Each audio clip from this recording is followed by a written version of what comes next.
एक ऐसा समुद्री रास्ता जिससे दुनिया का 20% तेल गुजरता है, लेकिन अब वहां खतरा दुश्मन से नहीं बल्कि पानी में छिपे अदृश्य बमों से है।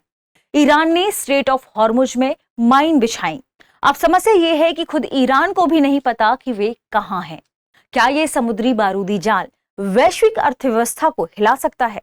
आखिर यह पूरा मामला क्या है? समस्या क्या हुई है? नेवल माइंस कितने प्रकार की होती हैं? इन्हें कैसे बिछाया जाता है? ये क्या होती हैं? इसके बिछाने के बाद इसे हटाना कितनी बड़ी समस्या है और इससे दुनिया पर क्या असर पड़ सकता है? आज के सेगमेंट में हम इन्हीं बिंदुओं पर चर्चा करने वाले हैं। आगे बढ़ने से पहले आपके लिए एक महत्वपूर्ण सूचना है। अगर आप घर बैठे यूपीएससी की तैयारी करना चाहते हैं तो दृष्टि आईएएस लेकर आया है एक बहुत ही शानदार कोर्स जिसका नाम है studio GS foundation live online course. इस कोर्स की सबसे खास बात है कि इसमें यूपीएससी के लिए जरूरी जनरल स्टडीज के सारे विषय, 2 साल की करंट अफेयर्स की क्लासेस का एक्सेस, दृष्टि की मैगजीन्स, प्रिंटेड बुकलेट्स और बेस्ट फैकल्टी, ये सब कुछ मिल रहा है 34,999 रुपए में। और इस फीस को भी आप ईएमआई में पे कर सकते हैं, यानी इंस्टॉलमेंट की सुविधा उपलब्ध है। और अगर आपको इसमें डिस्काउंट चाहिए तो कूपन कोड इस्तेमाल करें गीत कूपन कोड के इस्तेमाल करने से आपको ये कोर्स काफी कम कीमत में मिलेगा, यानी आपको इस प्राइस में डिस्काउंट भी मिल जाएगा। ये कोर्स आपको हिंदी, इंग्लिश और इंग्लिश तीनों मोड्स में मिलेगा। इंग्लिश मींस क्लास होगी हिंदी इंग्लिश मिक्स में और नोट्स मिलेंगे इंग्लिश में। इसका बेस्ट फीचर क्या है? आपने एडमिशन लिया, यानी आपने ऑनलाइन अपने फाउंडेशन को मजबूत करने के लिए एडमिशन लिया, आप अच्छे से तैयारी कर रहे हैं। आपका भविष्य में कभी मन हो कि आप दृष्टि के किसी ऑफलाइन सेंटर में जाकर ऑफलाइन क्लासेस करना चाहते हैं या कुछ और भी है, वैल्यू एडिशन करना चाहते हैं, तो आप किसी भी सेंटर में जाकर क्लास करेंगे, वहां की फीस में आपकी ये पूरी फीस एडजस्ट हो जाएगी। इसका मतलब ये कोर्स आपको मिल रहा है बिल्कुल फ्री। तो इस मौके का फायदा उठाइए। कोई और जानकारी चाहिए हो तो कॉल करें 8750187501 पर। अब सवाल है कि आप ये कोर्स कहां से खरीद सकते हैं? तो आपको डिस्क्रिप्शन में लिंक दिया गया है, उस लिंक को आप जैसे क्लिक करेंगे आप पहुंच जाएंगे दृष्टि लर्निंग ऐप के स्टूडियो जीएस फाउंडेशन कोर्स में। वहां एक कूपन कोड वाली स्लाइड होगी, ये अप्लाई करेंगे तो आपको डिस्काउंट मिलेगा। ध्यान रखिएगा, आप डायरेक्ट दृष्टि लर्निंग ऐप डाउनलोड करके भी इस कोर्स को खरीद सकते हैं। कोई और जानकारी चाहिए तो नंबर में कॉल करें, हमारी टीम आपसे संपर्क करेगी।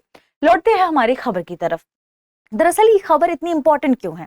क्योंकि एक बड़ी विपदा सामने आ गई है स्ट्रेट ऑफ जलडमरू मध्य, आप कह सकते हैं स्ट्रेट ऑफ हॉर्मुज को लेकर, हॉर्मुज जलडमरू मध्य को लेकर।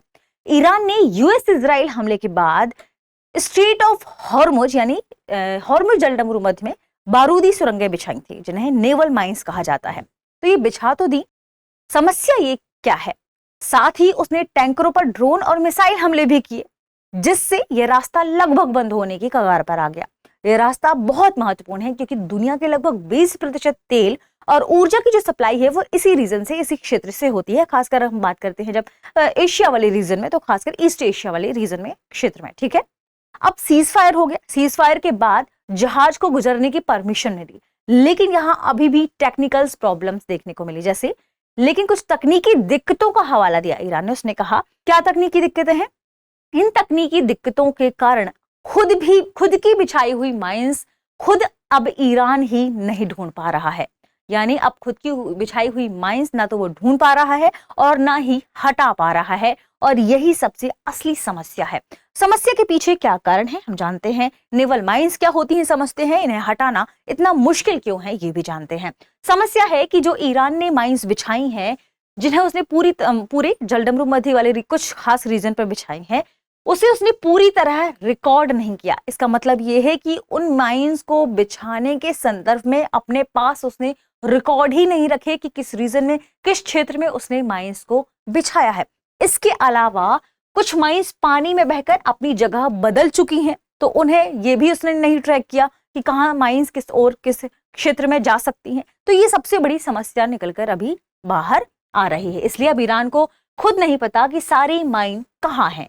उन्हें हटाना बेहद मुश्किल हो गया है क्योंकि उन्हें अब ट्रैक नहीं किया जा रहा। नेवल माइंस क्या होती हैं? ये एक प्रकार के विस्फोटक हथियार होते हैं जिन्हें अलग अलग सिचुएशन में बिछाया जाता है। इनकी बिछाने की टेक्निक भी अलग होती है, यानी इन्हें अलग तरीके से बिछाया जाता है। तो नेवल माइंस यानी ये पानी में रखे छोटे लेकिन खतरनाक विस्फोटक हथियार होते हैं, और इनका काम क्या है? जहाजों और पनडुब्बियों को नुकसान पहुंचाना या इस खास क्षेत्र को, इस खास रीजन को बंद करना। तो ये कोई भी किसी भी क्षेत्र में ऐसा हो सकता है। जब इराक और ईरान का युद्ध हुआ था उस समय भी माइंस बिछाई गई थी, ठीक है, ध्यान रखिएगा। 1988 के संदर्भ में भी नेवल माइंस काफी चर्चा में थी। इसके बाद 1991 के गल्फ वॉर में भी नेवल माइंस काफी चर्चा में थी। उस समय तो ऐसा माना जाता है 1000 से भी ज्यादा नेवल माइंस को बिछाया गया था और उन्हें हटाने में 12 जहाज इसमें लगे थे। इसके बाद भी 2 महीने लगातार काम किया गया था, तब कहीं जाकर उन माइंस को वहां से हटाया गया। तो ये जो नेवल माइंस है ये काफी सेंसिटिव है, काफी उस रीजन को प्रभावित कर सकती हैं, इसलिए ये बहुत इंपॉर्टेंट हो जाती हैं।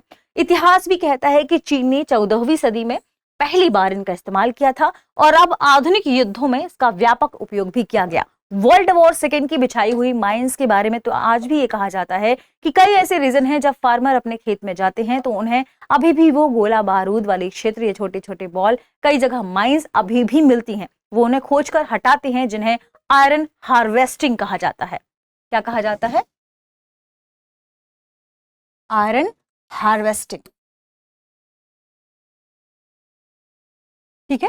तो ये कुछ संदर्भ दिए गए हैं क्योंकि ये पूरा जो है न्यूयॉर्क टाइम्स में छपा है, पूरी खबर उसी से संबंधित है। उसके बारे में चर्चा भी हुई कि आखिर ईरान ऐसा क्यों कर रहा है, समस्या क्या पैदा हो सकती है भविष्य में जो जलडमरू मध्य है वो प्रभावित हो सकता है, हॉर्मुज से जाने वाले जो जहाज हैं वे खतरे में आ सकते हैं, इसे लेकर लगातार अमेरिका भी चर्चा कर रहा है, ठीक है। नेवल माइंस के प्रकार की बात कर लेते हैं तो ये 3 तरीके से, अलग अलग तरीके से इसे बिछाया जाता है। पहला है कॉन्ट्रैक्ट माइंस, यानी संपर्क में आने वाली माइंस, तो जहाज के टकराते ही ये माइंस फट जाती हैं विस्फोट के साथ।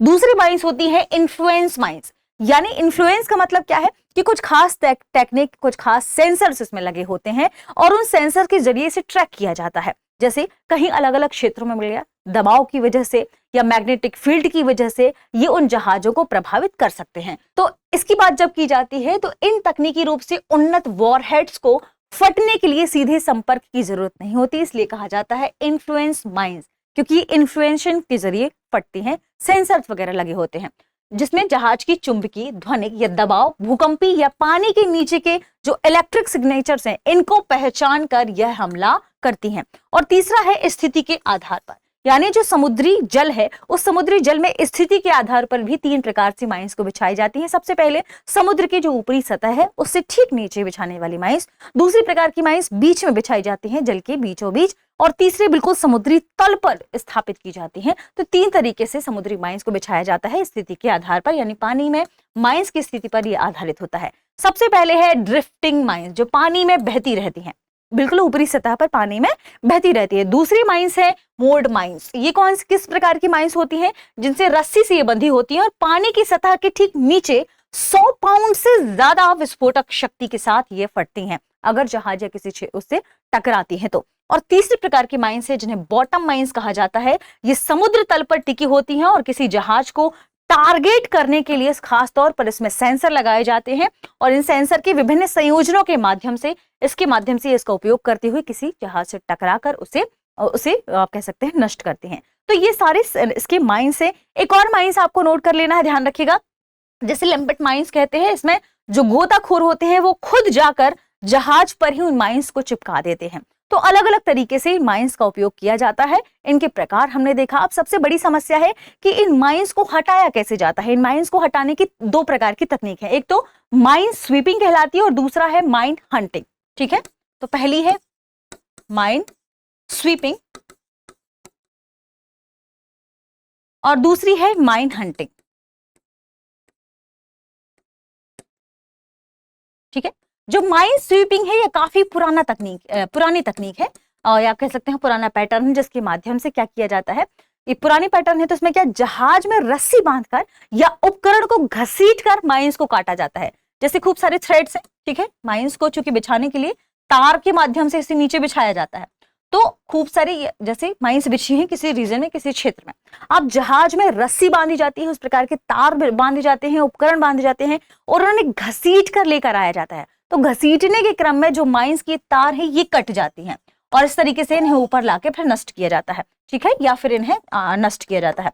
अब माइन हंटिंग क्या है, इसमें खास तौर से कुछ जहाजों को इस तरीके से तैयार किया जाता है जो उस माइन को जाकर टकराए, उसे हटाए और फिर उसे नष्ट करें, तो इन्हें माइन हंटिंग कहते हैं। यानी सोनार या रोबोट या ड्रोन से माइन को खोजा जाता है और फिर दूर से ही उसे विस्फोट किया जाता है।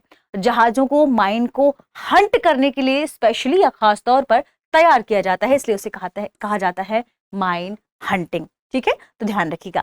अब इसका जो अभी ये हॉर्मुज में माइंस की बात चल रही है, इससे दबाव बढ़ रहा है अंतरराष्ट्रीय स्तर पर, क्योंकि तेल की कीमतों के फिर जहाज वहां पर जाने से फिर घबराएंगे। कोई भी कंपनी अपने जहाज को लॉस करने से बचती है, तो वहां पर जहाज का जो आवागमन है वो प्रभावित होगा, मार्ग फिर से प्रभावित हो सकता है जैसे जैसे ये खबर फैलेगी। और ये भी कहा जा रहा है कि अगर ये जल्दी से ईरान ने उन माइंस को ट्रैक नहीं किया तो समस्या हो सकती है। इसे ट्रैक क्यों नहीं कर पा रहे हैं, ये और भी बड़ी प्रॉब्लम है कि इसे ट्रैक करने में क्या प्रॉब्लम्स आ रही हैं, आखिर माइंस को क्यों नहीं खोजा जा रहा, क्योंकि इसकी बड़ी समस्या है। अगर हम सतह या भूमिगत माइंस की बात करें तो आप जानते हैं कि वो दिखाई भी देती हैं और उन्हें लोगों को ट्रैक करना उसमें आसान होता है, जब तक कि भूकंपीय गतिविधि ना हो या किसी भी प्रकार की प्राकृतिक ऐसी घटना घटित ना हो जिससे वो माइंस ऑटोमेटिक विस्फोट ना हो जाए, तब तक पता होता है कि यहाँ पर माइंस बिछी हुई हैं, किसी तरीके से उसे ट्रैक करना आसान होता है। जबकि जल में क्या होता है, क्योंकि स्थल में तो आपको पता है स्थान फिक्स है, हटेगा नहीं। जल में क्या है कि जल के बहाव की वजह से जो माइंस है वो एक स्थान से दूसरे स्थान पर बहकर चली जाती हैं। कई बार उच्च लहरों की वजह से, यानी उच्च समुद्री लहर जैसे ज्वार और भाटा, ये माइंस की स्थिति को क्या करती हैं, बदल देती हैं। तो यहाँ पर 3 तरीके से काम करता है। आपने 3 तरीके से अलग अलग डायरेक्शन में माइंस बिछाई तो, लेकिन चौथा है समय, जो समय के हिसाब से, यानी कई बार समय के अनुरूप माइंस एक स्थान से दूसरे स्थान पर खिसक कर चली जाती हैं। समय से ये माइंस यहाँ वहां भी देखने को मिल सकती हैं, जबकि ऐसे भूमि में नहीं होता है। तो इस वजह से इन्हें निकालना, इन्हें ढूंढना ज्यादा मुश्किल माना जाता है। तो सबसे महत्वपूर्ण हिस्सा है इन्हें ढूंढना मुश्किल क्यों हो, क्योंकि 3 अलग अलग तरीकों से इसे बिछाया जाता है और समय के हिसाब से अलग स्थान पर भी जा सकती है। माइन सतह पर, पानी के बीच और समुद्री तल पर, यानी 3 लेयर में होती हैं और समय के साथ अपनी जगह बदलती रहती हैं। बाद में यह 4D समस्या बन जाती है। अब स्पेस, क्योंकि किस क्षेत्र में चली गई है आपको नहीं पता। हॉर्मुज जलडमरू मध्य में भी यही कहा जा रहा है कि कहीं पर्सियन गल्फ में ना चली जाए, कहीं ये ओमान की खाड़ी की तरफ न चली जाए, कहीं ये अपना स्थान न बदल दें और वहां के रीजन में जो जहाज जाती हैं कहीं ये उन्हें भी प्रभावित ना करें। तो स्पेस प्लस टाइम एक और बड़ी समस्या हो गई जब ये बिछ गई जल में। ठीक है, यानी ये एक गतिशील और बदलते हुए माहौल में होती हैं, इसलिए इन्हें ढूंढना मुश्किल है। जैसा कि हमने समुद्री लहरों के बारे में भी चर्चा की, ज्वार भाटा के संदर्भ में बहाव के कारण माइन कहीं भी जा सकती हैं। एक साफ किया गया क्षेत्र फिर से खतरनाक हो सकता है, क्योंकि आपने जहां से माइन बिछाई वो बहकर चलेगी, आपने देखा कि वो क्षेत्र साफ हो गया है।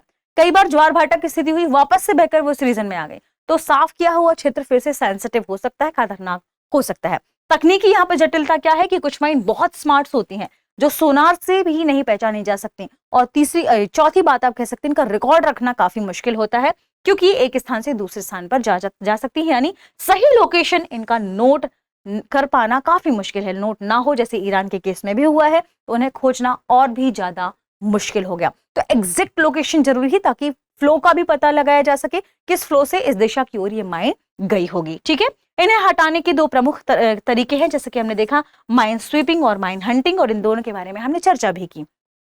असर क्या होगा ये भी देखा, पूरी दुनिया पर तेल की कीमतें बढ़ने से वापस जैसे भारत पर असर पड़ा है, हमने देखा ये और भी ज्यादा खतरनाक परिदृश्य दिखा सकता है।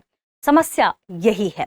अब बहुत देखिए, ये तो सही बात है कि 1991 में गल्फ वॉर में इसका इस्तेमाल हुआ, वर्ल्ड वॉर 2 के आज भी माइंस देखने को मिलते हैं। लेकिन स्थिति क्या, माइंस को बिछाना जितना आसान है उसे ढूंढना उतना ही ज्यादा कठिन है। तो नेवल माइंस सस्ती है, यानी जब हम नेवल माइंस को बिछाने की बात करते हैं, कोई भी देश जब कहता है तो ये है तो सस्ती हथियार प्रणाली है, लेकिन हटाना उतना ही कठिन है, समय लेने वाला है। और ईरान की तकनीकी समस्या यही बनती जा रही है कि उसे भूल गया है कि उसने माइंस कहाँ बिछाई है, उसने ट्रैकिंग ही नहीं की। तो बिछाना आसान, हटाना मुश्किल, इससे दुनिया पर काफी नकारात्मक प्रभाव बन सकता है। प्रश्न है, नेवल माइंस का मुख्य उद्देश्य क्या है? ऑप्शन ए समुद्र को साफ करना, ऑप्शन बी जहाजों को नष्ट करना या रोकना, ऑप्शन सी मछलियों को आकर्षित करना, ऑप्शन डी समुद्री रिसर्च। इस प्रश्न का सही जवाब कमेंट सेक्शन में देना ना भूलें। मिलते हैं अगली वीडियो में, शुक्रिया। अब एग्जाम की तैयारी को और बेहतर करने के लिए हमारे चैनल को लाइक, शेयर और सब्सक्राइब करना ना भूलें।